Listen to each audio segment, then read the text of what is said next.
It's DJ Swerve backstage at the Neo O2 Experience, and here I'm joined by like a new rising star. She goes by the name of Esmee Denters.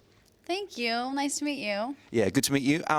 For people that don't know and aren't aware of your story, it is kind of like this Cinderella story of like what every up-and-coming artist that is trying to do that hustle, kind of how it works. So, you know, please break down the story. I know you probably told it a million times, but maybe like a million and one, just share it with us. No, it's fine. Yeah, I'll tell you it a little bit in a short version because there's so much that happened. But basically, I was just a girl growing up in Holland, and I had this dream of becoming a singer. And so what I did is one day I discovered YouTube, and I saw people putting all their videos up, and I was like, hey, this is cool. Let me try and sing a cover of somebody else's song and see what people think about my voice. And so this one day I just decided to do that, and I got all these people replying saying, hey, this is so cool, can you sing this song, can you do that?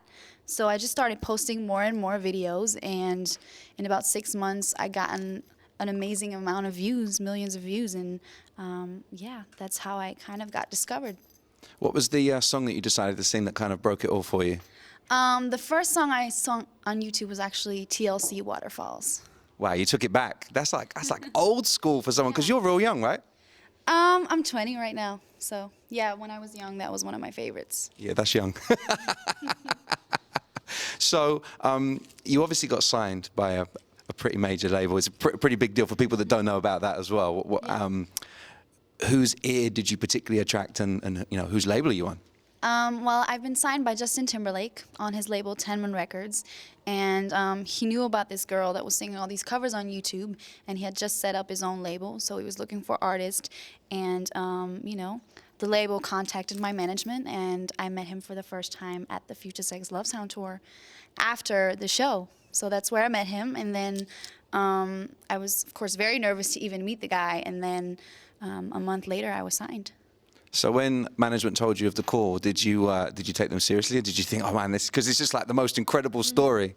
It was really like a whirlwind. Like, I really didn't really know what was going on. I just heard Justin Timberlake, and I was like, yeah, sure, I want to meet him, you know, bring it on. So I went to the show, and then I saw him, and it was, you know, so not realistic and so amazing to be able to meet him, and he was so nice and humble, and yeah. From that moment on, you know, I knew that something crazy was about to happen. It's DJ Swerve on Kiss, just chopping it up right now backstage at the Neo concert she's been on. So Esmee, I really wanted to know, what was it like performing tonight?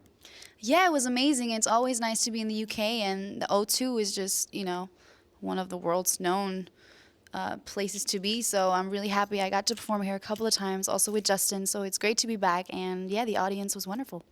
Has Justin given you any kind of advice when it comes to performing in front of like the biggest crowds? Because obviously, you know, being the guy he is, he's had all the experience, and now with you being on his label, he must have kind of some good advice for his artists.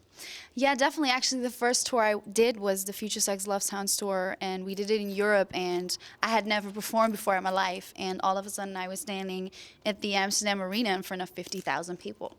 So that's how I got to learn, and he kind of taught me, you know, what to watch and how to kind of play the people, and now I really feel, you know, good on stage, and I feel that it's really become a home to me. So, like, the first time you come back is with Justin.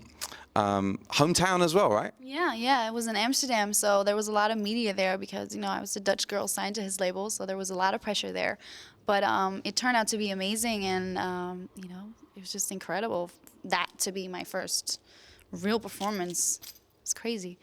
So we've seen some videos. You know, I'm quite deep on the blog game, so I've seen you. I've seen you in the studio with Justin. It looks kind of like a lot of fun with Polo. You know, what's it like? People want to know because they know what Justin's like as an artist, obviously. Yeah. But how is he as like a producer? Yeah, it's definitely a lot of fun working with him. You know, it's amazing to see his talent from really up close because you hear how amazing his songs are, and the way he performs is incredible, but to be able to be so close to it and to be able to work with him and really communicate on, you know, the songs that you want to make with him was just incredible. I've learned so much, and, you know, he's really like a mentor to me. I want to be what he is, and he is just a real inspiration.